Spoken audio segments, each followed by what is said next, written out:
there, welcome to Ravensmoor.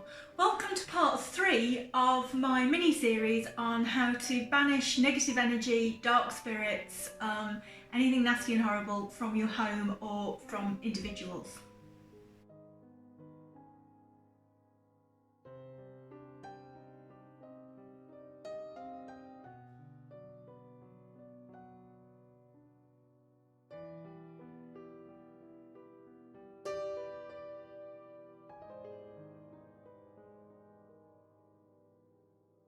Hi, welcome to Ravensmoor.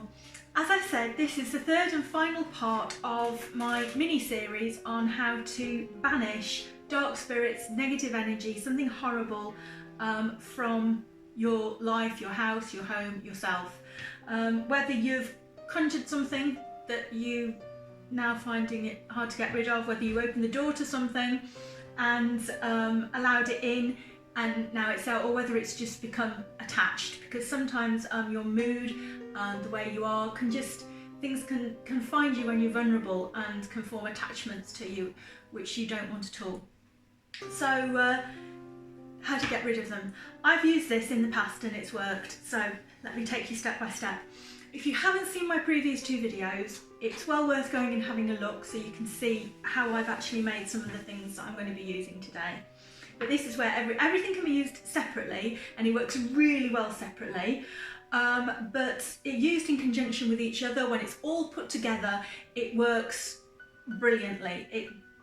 It banishes the unbanishable, and I have actually had experience of trying to get rid of something, a really dark, just a darkness, a dark energy that had attached itself to a person in this particular case, but the whole of the household was being affected by it as well. The whole family was being affected by it, and it had totally changed this one person's personality completely. And so I used this particular banishment procedure, and it took a couple of days. It didn't happen straight away, but it's got rid of it and it's never come back. There are some things you can do generally to maintain a nice atmosphere in your home. I will talk about that in a minute, and I've got some things here to encourage positivity, but we're talking about banishing the bad stuff. But when you banish something, you leave a void, and so therefore what you want to do is you want to encourage the good stuff to come along and fill that void. Right, now first of all, the best way I would do it would be step 1, to make your oil. This is the oil we made last week. Like I said, if you haven't seen the videos, it's probably best to go and have a look at the videos, and there's full ingredients at the start of it, so you know the ingredients to use. So we've got the oil there, we've got our black salt there that we made the week before. Those can be used individually, as I mentioned. But first of all, make that, then secondly, you smudge. Now, we smudged in a cast iron pot. I explained to you how it happened, everything like that. What you can do is you smudge the whole of your house, you smudge people. I don't think I actually mentioned how to smudge people. That's where you get your pot, or your smudge stick in a normal situation, but in this time, with this super smudge, we're using the little cauldron I've got here, the little cast iron pot, and just waft the smoke over the person. Just walk around the person and just wafting the smoke, go from the bottom to the top and just waft the smoke at them. You can use a bunch of feathers. I don't really like to use feathers, or you can use like a fan or a piece of paper, or just your hand and breath, but just waft the smoke over the person. All the time, just saying to yourself, I want to get rid of the nasty energy, the dark energy, get rid of the negative, only allow positivity in, get rid of the darkness, and do your smudging. Then, once you've done your smudging, of course, you can make your black salt and you can make your protection oil. Now, those are really good individually. You can actually use your black salt all around the house. You can use ordinary salt or black salt later on as well to keep you sort of topped up, if you like. But this is the final part of the protection ritual, if you like. You want a black candle. Now you've got to wait for this black candle to burn all the way down. It will only work when it's actually burnt all the way down from top to bottom. You've got to find somewhere where you can let it burn obviously that's safe, where you can let it burn. If you're in a really busy household, you might want to put it somewhere, you might want to put it in a room that isn't used very much, or you might want to put it somewhere it's not going to be disturbed. Near enough to the centre of the house as you can. I mean, if you've got an old fireplace, you can put it in the hearth, obviously, but you want to put it somewhere it's not going to be disturbed. Now, this is quite a long burning candle, and it will take quite a long time for this to burn through, and if I'm starting this, I'm going to finish it as well. So I'm actually going to break this and it won't take as long. So just break your candle like that. It doesn't matter that you've broken it. Totally unrehearsed. I have, if you want to put some sigils on the candle, you can do that as well. I will link to, which bit shall I use? I'll use that bit. I will link to the description of this video about how to make sigils, or how to put sigils on a candle, because I did one about that. That's going to, really isn't going to stick. Okay. Do you want me to do that? Yes, please. How were you? Did you see that? Yeah, I saw it come over. It flew. Okay, could you? Thank you. Certainly. Yeah, I've got a video. See, it's totally unrehearsed. I've got a video about what sigils are and how to put them onto a candle, and that can just be a bit of added as well. So if you want to use a candle that's got some sigils on, you can put protection, you can put banishment. Also, you'll see exactly what I mean if you watch the video, which I will link. It's very good. Or you can just use a candle on its own. If you haven't got a black candle, you can use a white candle, but for the purposes of this, it's probably best to use a black one if you can get hold of a black one. Right, now you might have noticed I've got some crystals. The only ones we're interested in the banishment part of it is this selenite, and actually tourmaline as well. This is black tourmaline. Black tourmaline is very good at banishing bad stuff, keeping it away from you. So if you've got somebody who is affected negatively by this dark energy, you can use your black tourmaline. You can put it in a little bag with a little bit of black salt if you want to, and they can keep it in a pocket, something like that. I was going to do that for this person, but they didn't actually need it. This worked on its own. But you can, black tourmaline is brilliant for that. Now selenite is also good to have around the house because it's a very positive crystal, but it's very good at repelling negativity, which is what we're actually, this part of what we're doing now is repelling the negativity. So you might have seen me use this quite a lot. It's really good for like rolling your feet, rolling your hands, but that's beside the point. This selenite is actually what you're looking for at the moment. Now, my husband is just doing this candle. Actually, have you stuck it in the thing? Can I take it out for a moment? Yeah, go. Now, because it's flat now, because I was trying to get it flat so it would stick. But thank you, because that's really flat now, it'll stick a lot. But this is what we're doing now. This is where you get messy. That's why I've got a piece of paper here. The protection oil. The protection oil, you anoint your candle with the protection oil. Smells lovely. It does, it smells really nice, doesn't it? I've actually got a person earlier who offered to be a human guinea pig. I'll tell you when that comes up in a minute. And when I put the oil on them, they said it smelled really nice as well. So then, this is the really messy bit. This is why I've got the paper. You get your black salt, yay, and you cover your candle in the black salt.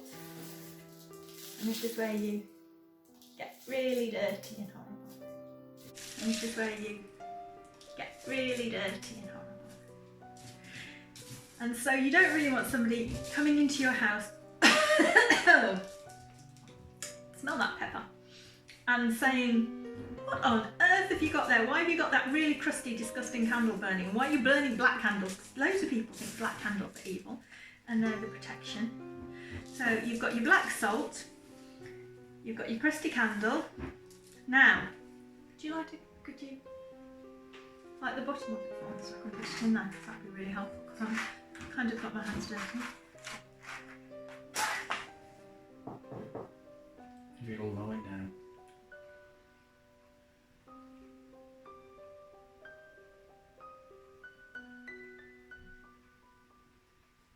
That smells lovely. It does, doesn't it? It does smell nice.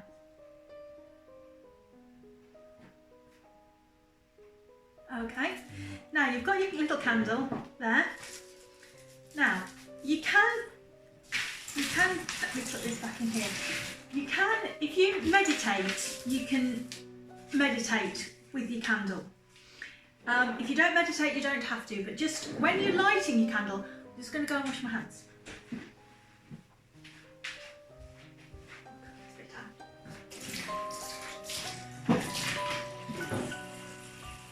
And while I was away, I actually changed sex. And did a bit of a spell. Come back as man, obviously. And now I can move on with the rest of the spell. Thank you.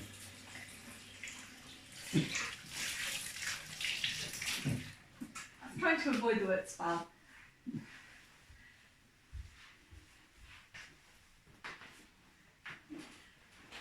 So you can't put that on then. Oh, that's good. Okay, I'm back. Now, lighting your candle. When you light your candle, just think about what it is you want to achieve. Think about what it is you want to banish and get rid of.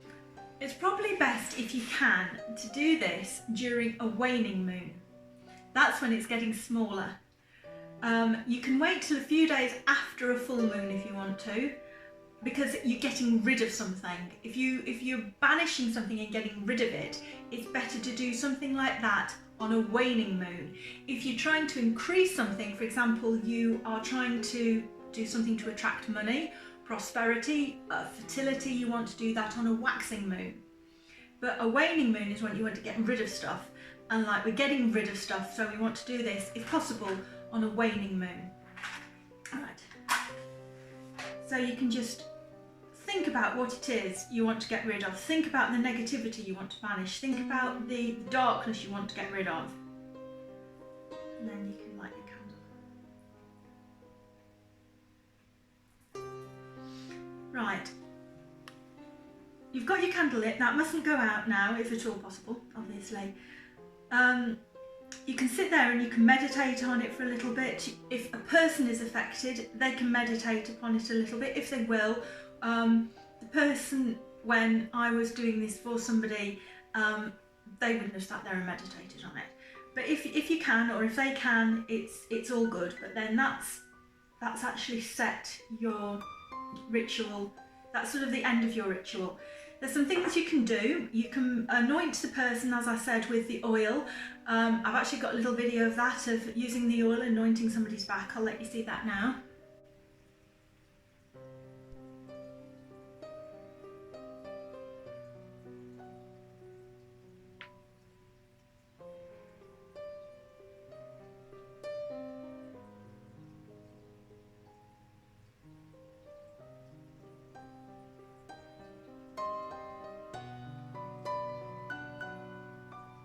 Of a pentagram. I say pentagram, it's not a pentacle because a pentacle has a circle around it. A pentagram is just a sign on its own. As I mentioned when I was doing my video last week, it can be anything. It can be a pentacle, it can be a cross, it can be lots of different things. So whatever you feel fits for your situation, because it's all how you feel. Well, when you've got that and you've got your candle burning, allow it to burn completely through. Once it's burned completely through, you have actually then got rid of your negative energy. It might take a day or two to completely dissipate. It did, don't know why, it took a couple of days, but it took a couple of days. But then we're wanting to encourage the good stuff. Now, when we're encouraging the good stuff, again, we can use candles. I like the candles, I've got some candles burning. Candles are good for a couple of reasons. First of all, they're a very effective way of concentrating your energy on something.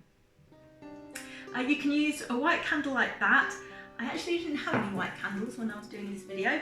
I looked in the cupboard where I keep my stuff and I didn't have any white candles, but these are white, so they'll do. So you have your white candles, then you want something to attract positivity. You can use fresh flowers, you can use roses and lavender, they're very good for positivity. You can burn essential oils, be careful if you've got animals. You can burn essential oils, they're really nice. You can scatter essential oil around if you want to. You can use your residual bits of black salt and protection oil. As I said, the protection oil is really good. Once somebody's got this all over their back, they may want to have a shower shortly afterwards. You can put that in their shower gel or their shampoo or something like that. That's what we did in this particular instance. You put it in the shower gel the person used. Also crystals, I love crystals. We've got some rose quartz here. That's very good for positivity, attraction, pulling love, compassion, all of that sort of thing into your life. Rose quartz is very, very easy to get hold of. Selenite is also really easy to get hold of as well. You can use amethyst as well. Amethyst is nice, but rose quartz is really the go-to. It's not just a romantic thing. It's sort of a love thing for yourself as well. So if you put a few bits of rose quartz around the house. Afterwards as well, I was talking about how you can use salt afterwards and black salt. You can put black salt in little bowls like this. This was from a dessert we had once. They've got a name. I can't think of the name. Ramekin or something, is it? I don't know. I'm not very good at cooking. But oh, it is a ramekin apparently. So we had little desserts in this. They were very nice. But now they're used as little pots for my salt. I've got one actually by my bedside that's got black salt in it, and I've sprinkled some lavender in it as well because it's nice because it's by the bedside. You can. It's good to have salt or black salt at the hearth of your home.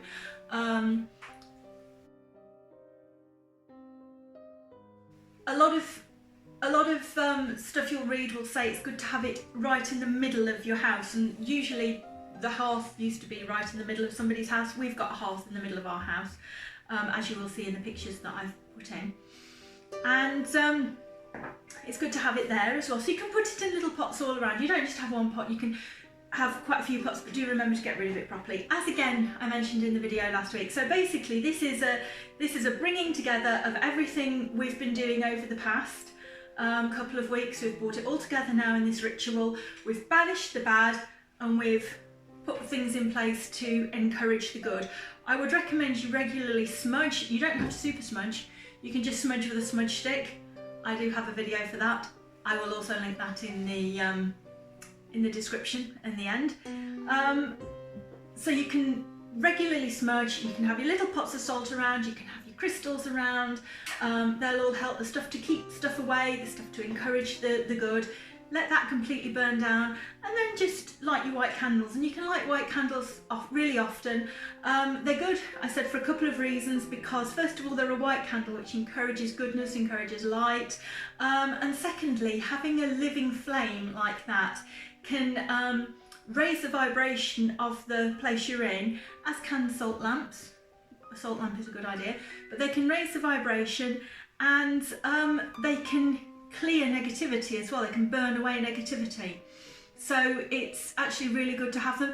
Don't go for these ones that are just like battery operated, because they completely defeat the object. They might look pretty, but they're good for safety purposes, but they completely defeat the object of what we're after. So those aren't going to be any good. But we've got all our candles burning. Usually you wait for that one to go out before you light these, but for these purposes I thought we'd do this. And yes, you get nice and dirty as well while you're doing it.